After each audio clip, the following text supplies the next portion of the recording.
présidence aux affaires socioculturelles et exprimez-nous les raisons qui devraient motiver les membres à voter pour vous. On va commencer avec Frédéric. Ben moi, je suis quelqu'un que le socioculturel, ça a toujours fait partie de ma vie. J'ai commencé au secondaire, j'ai commencé à m'impliquer, j'étais pas trop sûr.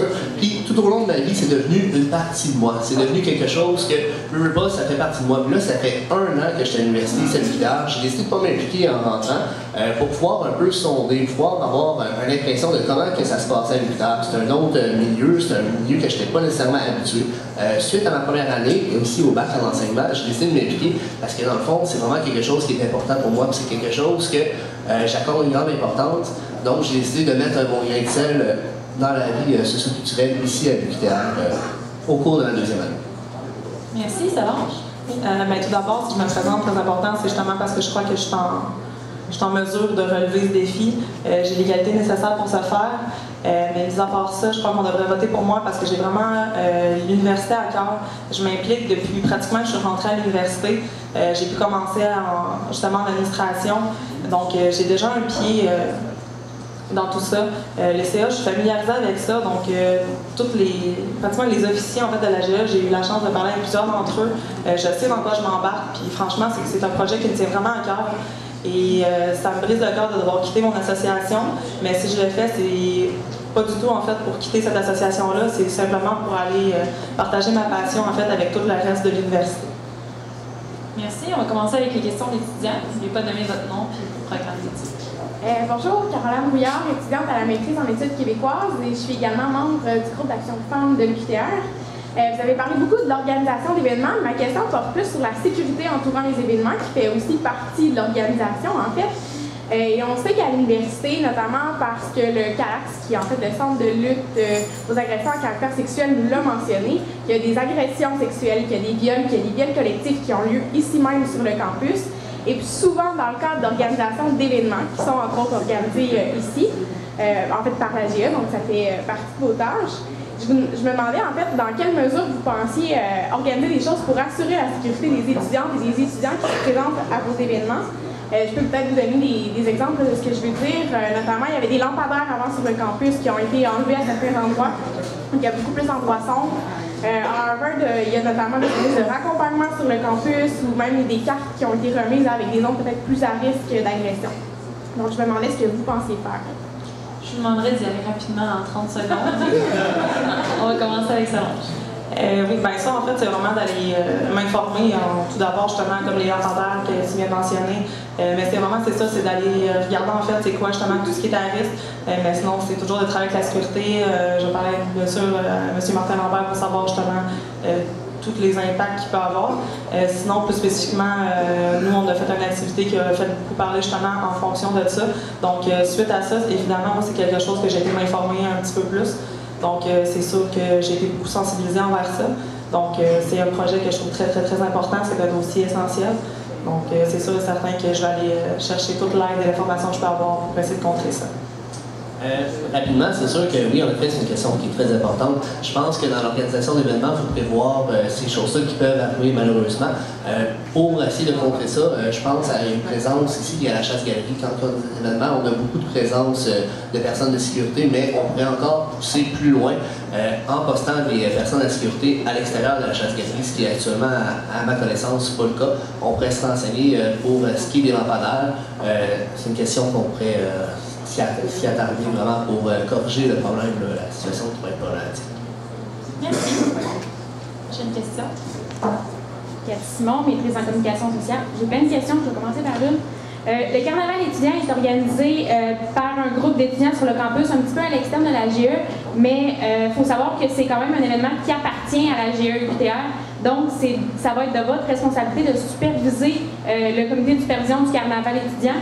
Donc, de quelle façon pensez-vous diriger ce comité-là, justement, pour que le carnaval s'améliore d'année en année? Encore en 30 secondes, s'il vous plaît. On va commencer avec Frédéric. C'est sûr que le carnaval, c'est un gros événement qui est organisé à l'université. Je pense que le carnaval mérite qu'on prenne vraiment beaucoup de temps de faire des réunions pour siéger avec ce comité-là pour pouvoir les épauler. Je pense aussi qu'on peut se fier vraiment aux événements passés, prendre les bons points qui ont été sortis puis se baser sur les bonnes choses qui ont été sorties des années précédentes. Donc, je pense que vraiment, en investissant du temps, puis en investissant, en accompagnant le comité, mais d'après moi, on pourrait être en mesure vraiment de faire en sorte que le carnaval s'améliore dans l'année.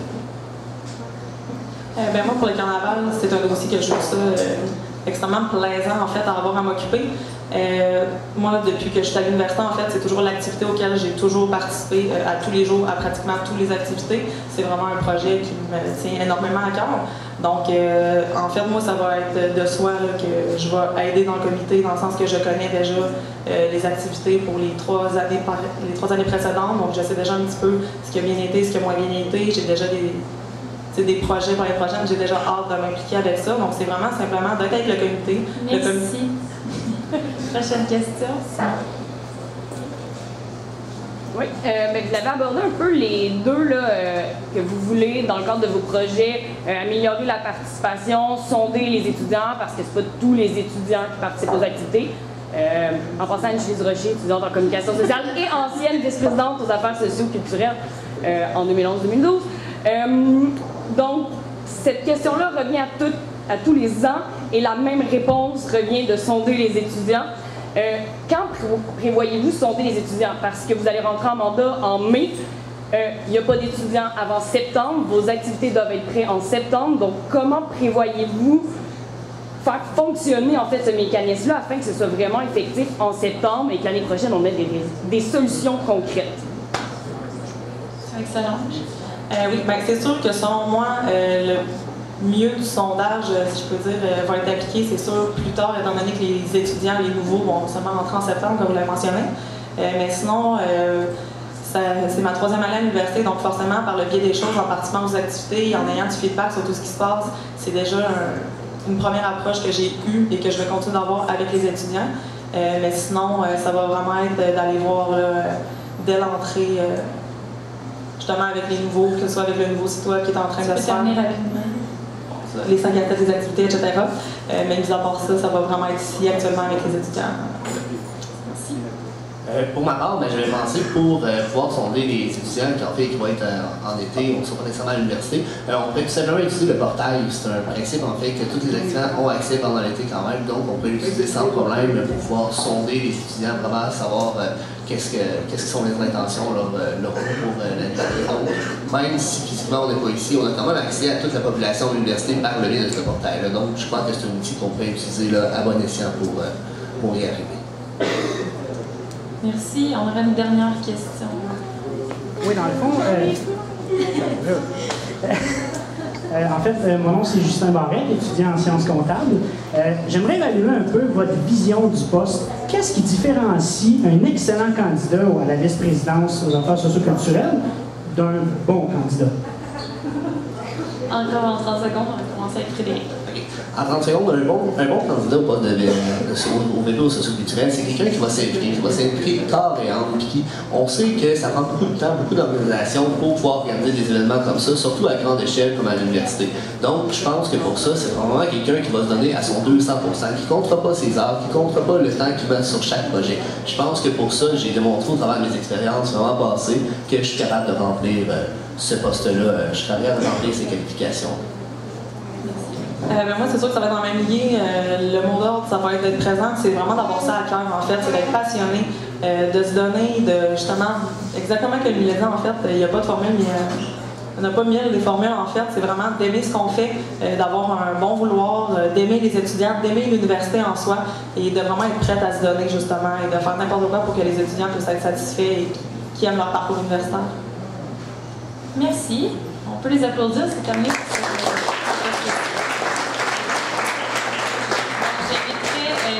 À approcher pour la vice-présidence à la vie associative et à l'environnement. On peut l'applaudir ici.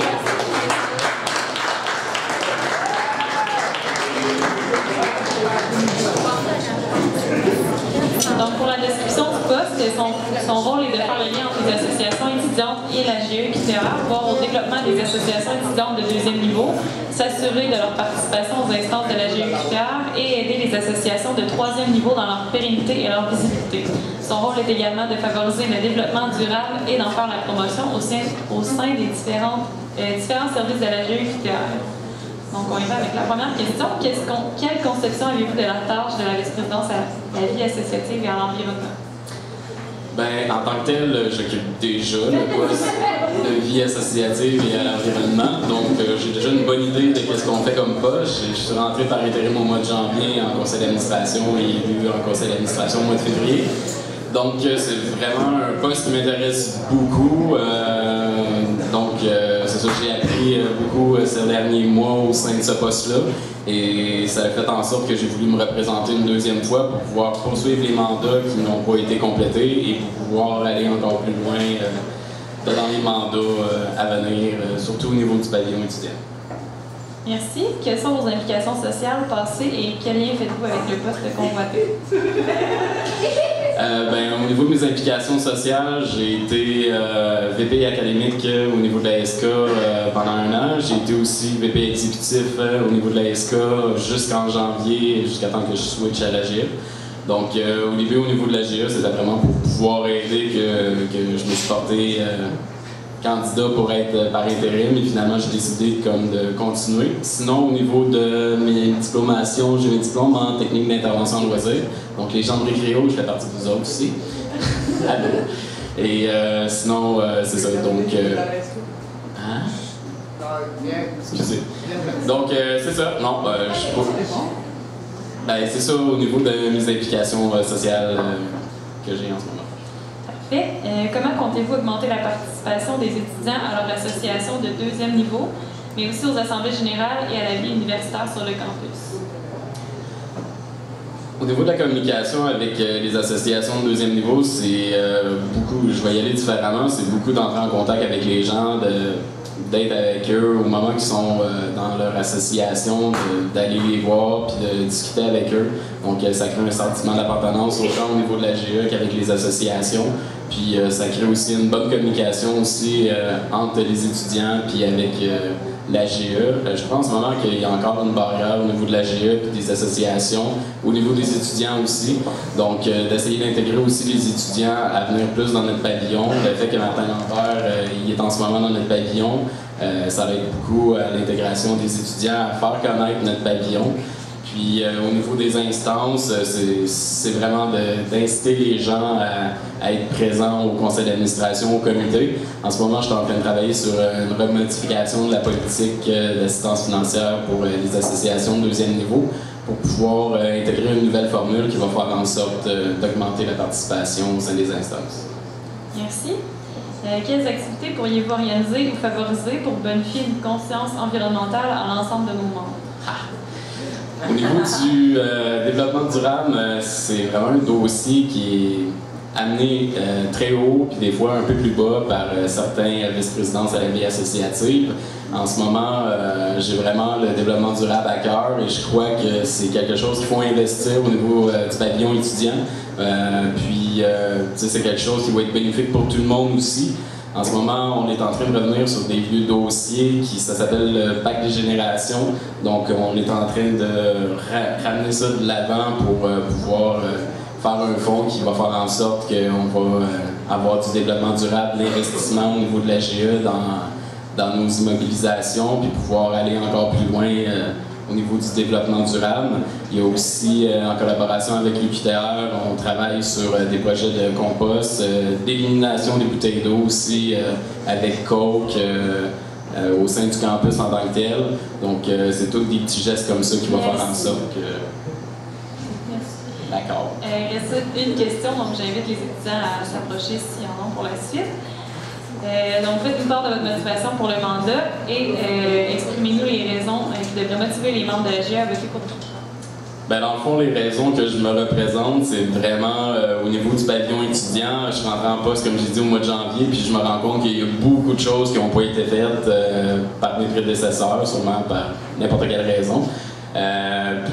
Donc, on a eu un nouveau pavillon il y a 2 ans, puis il y a beaucoup de choses encore qui est à faire pour mettre en place. Donc, c'est vraiment dans ce plan d'action-là que je veux autant faire des études de faisabilité pour peut-être faire un toit vert sur le pavillon étudiant, de la récupération des eaux, etc. Donc, c'est vraiment ça que je vais mettre de l'avant, le développement durable au sein de mon plan d'action, tout en continuant la Coupe des assos, les rallyes et le côté formatif avec le camp des assos aussi. Merci. Puis avec les questions des étudiants. Anne-Julie Durocher, étudiante à la maîtrise en communication sociale. j'ai plein de questions, mais je vais y aller avec une. J'aimerais que vous me disiez, je pense que vous l'avez dit le programme en fait, on va sauter cette partie-là. Présentement, sur 13 candidats, il y a 4 filles, ce qui fait environ 30% de femmes, dans un contexte où même Justin Trudeau vise la parité dans ses instances et que l'AGE n'est vraiment pas paritaire au niveau de ses instances, que ce soit le CX, le CA particulièrement encore plus, et au niveau des associations, au niveau d'autres, que comptez-vous faire afin d'améliorer ou en fait d'augmenter, de valoriser l'implication des femmes sur les différentes instances institutionnelles, autant de l'AGE, mais aussi à l'UQTR, parce que les étudiants sont aussi invités sur les comités d'UQTR. En 30 secondes. Au niveau des participations, c'est sûr que c'est vraiment d'inciter les gens à pouvoir s'impliquer au niveau de leur association de deuxième niveau, de se présenter sur les CX, pouvoir être présent. Autant on a eu l'exemple de Mme Lapierre, qui est présidente de la SQ en ce moment. C'est vraiment des postes qui sont ouverts à tous. Je vous invite, puis je vais vous lancer l'invitation toujours, de pouvoir vous présenter sur les comités, les instances qui se passent au niveau de l'université. C'est très important. En ce moment, c'est sûr que c'est les gars qui sont là, donc il faut faire avec les élus qui sont en poste, mais c'est toujours des belles opportunités pour tout le monde de pouvoir participer à notre vie étudiante et à la vie de l'université. Merci. Prochaine question. Pierre-Luc Rousseau, bac en enseignement secondaire. On sait que tu vas être en charge du bon fonctionnement de toutes les associations de deuxième niveau. On sait aussi qu'il y a des associations de deuxième niveau qui n'ont pas l'air de savoir comment ça fonctionne, des chartes ou des RH. Qu'est-ce que tu t'engages à faire pour que les associations respectent leurs chartes et leurs RH? Merci. En 30 secondes. Au niveau des règlements généraux et des charges, c'est quelque chose que je vais travailler en partenariat avec le secrétaire général qui va être prochainement élu. Donc, c'est vraiment un mandat qui va être d'essayer de faire un peu un modèle type de SRG pour les associations pour qu'ils puissent intégrer leurs articles et leur fonctionnement au sein de celle-ci. Sinon, c'est sûr que je ne vais pas vous cacher que ce ne sera pas ma priorité pour mon mandat cette année. J'ai vraiment autre chose en tête, dont vraiment le pavillon étudiant pour mettre ça à votre image, le casier aussi. Mais c'est toutes des... Prochaine question. Étant donné qu'il n'y a pas d'autres personnes qui posent des questions, je vais y aller. Étant donné que vous m'avez ouvert la porte tellement bien, vous avez parlé d'éliminer les bouteilles d'eau sur le campus de l'université. Je rappelle qu'en Assemblée générale, il a été voté d'éliminer les bouteilles d'eau à la chasse-galerie. Ça va faire 2 ans à l'automne. On a toujours des bouteilles d'eau à la chasse-galerie. Que va-t-il se passer avec ça? En ce moment, de qu'est-ce que j'ai discuté, c'est par rapport à l'université. Ils sont en train de revoir leur contrat avec Coke, donc ils vont voir la possibilité de retirer totalement ça. Ils vont faire des rénovations au niveau des nouveaux abreuvoirs qui vont être installés au niveau du campus. Au niveau de la chasse-galerie, oui, je sais qu'il y a une position qui a été prise. Ça va être simplement de continuer à discuter avec le comité de développement durable pour pouvoir arriver avec une solution pour la présenter au niveau de la gérance de la chasse-galerie. On est aussi en travail pour pouvoir amener des verres éco-responsables aussi au niveau de la chasse-galerie. Merci.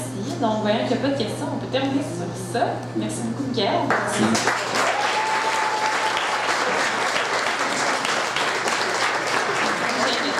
Bélanger à approcher pour la vice-présidence aux communications.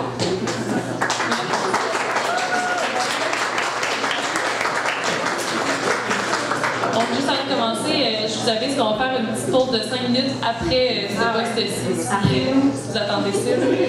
Donc, vous commencez, je vais faire la description du poste. Donc, son rôle est de développer les moyens de communication de l'association et d'assurer une bonne communication entre les GEQTR et les étudiants. Elle pense également à l'image de l'AGE en termes de visibilité sur le campus. Donc, pour la première question... C'est tout? Ben non, il y a bien plus que ça. C'est un résumé. Pour la première question, quelle conception avez-vous de la tâche de la vice-présidence aux communications? Comme vous avez entendu, dans à peu près toutes les présentations de poste, à peu près tout le monde a parlé de communiquer avec les étudiants, prendre conscience des problématiques, écouter les étudiants, sonder les étudiants. Il y a des coms partout. Donc, ma vision du poste est vraiment axée sur faciliter ces communications-là, développer des canaux de communication pour faciliter les interactions entre associations, entre l'AGE et les associations, entre l'AGE et les étudiants, faire connaître et tout ça. Parfait. Quelles sont vos implications sociales passées et quel lien faites-vous avec le poste combattant? En fait, moi, j'étudie en art en ce moment, mais mon background est en communication. J'ai mes fans en art. Mon background est en communication. J'ai fait un DEP en graphisme et par la suite, j'ai travaillé qu'en communication, notamment à la Chambre de commerce et d'industrie de Shawinigan comme coordonnatrice pendant un an et demi. J'ai refait le plan de com. C'était un poste vacant, donc j'ai créé un poste là-bas. Auparavant, j'étais dans un organisme à but non lucratif pour les gens avec des problèmes auditifs. Et là-bas aussi, j'ai construit le poste en communication, j'ai développé des nouveaux outils. Puis aujourd'hui, je suis encore impliquée dans un organisme événementiel. En fait, j'organise un festival à toutes les années dans la région. Et donc, je me sens très, très à l'aise avec le mandat qui se présente à moi aujourd'hui.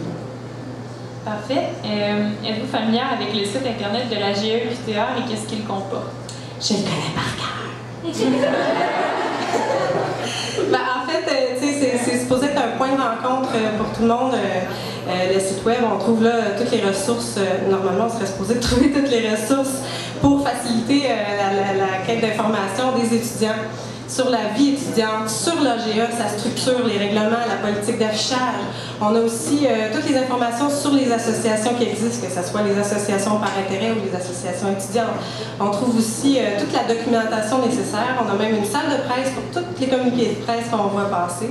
C'est vraiment supposé être un centre de ressources et aussi un centre où on retrouve toutes les activités qu'il y a sur le campus et une espèce d'agglomération de toutes les communications qu'il devrait avoir. C'est l'outil principal de communication avec les réseaux sociaux.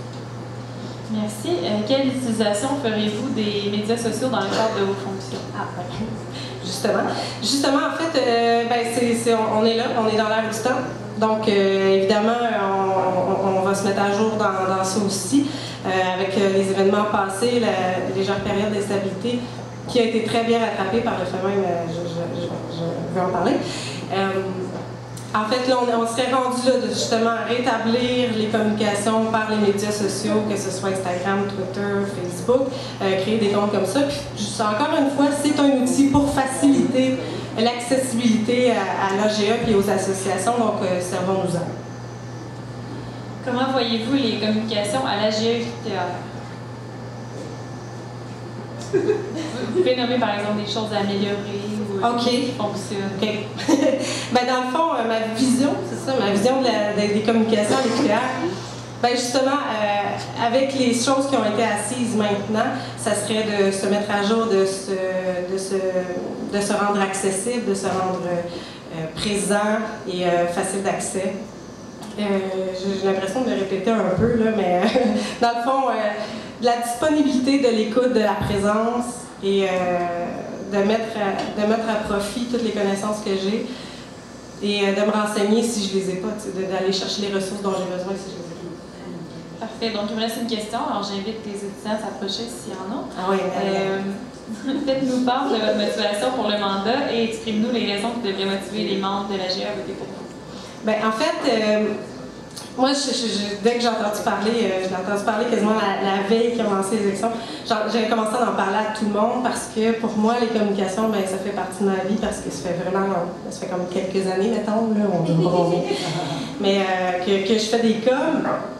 Puis pour moi, être impliqué dans sa vie universitaire, on est ici tellement d'heures par semaine que si quelqu'un organise un événement, pour moi, c'est extrêmement important que ça se rende jusqu'à son association, que ça se rende jusqu'aux étudiants, pour que le monde trouve ça écœurant de venir à l'UQTR, tu sais. Fait que la motivation est là. Puis, justement, j'en profite pour plugger que, moi, je vais être vraiment disponible, puis je prends juste 2 cours la session prochaine, puis l'autre session d'après, pour pouvoir m'impliquer super pour être là, puis être vraiment présente. Puis en plus, j'ai comme full compétence. Merci. Est-ce qu'il y a des questions d'étudiants? J'en vois pas. Il est encore temps de changer d'idée? Je suis pas friendly. Bravo pour le niveau de préparation. Merci. Au revoir.